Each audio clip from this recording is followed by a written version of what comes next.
Hey everyone, welcome back to the channel. Today I'm going to show you how to use Invideo to create YouTube videos. Even if you have never edited a video before, Invideo is an online video editor that is perfect for beginners and creators who want professional looking videos first.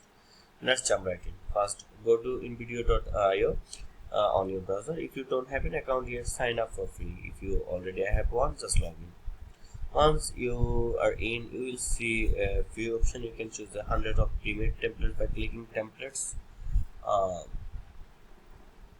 then if you want full creative control, click blank canvas and select your video dimension for YouTube.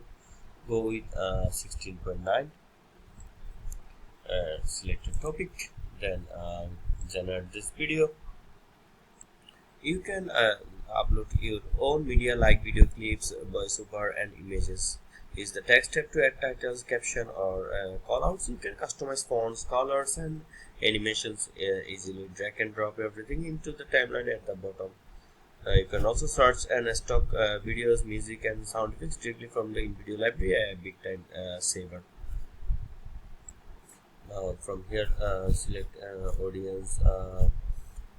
Platform. You can select platform, also select continue.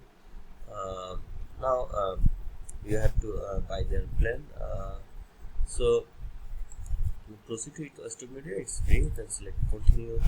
uh, Now once you are after editing, once you are happy with everything, uh, click on preview to watch your video. Make sure everything looks and sounds the way you want. So let's see how it created. uh, After it's downloaded, you are ready to upload it on into YouTube. Actually, it's taking a long time. So that's it. That's how you can use Invideo to create YouTube videos from the start to finish. Super easy. Whether you are making blogs, tutorials, or promos, Invideos help you get it done fast and professionally. If you found this helpful, give it a thumbs up, subscribe for more creator tips, and let know in the comments what kind of video you are planning to make next.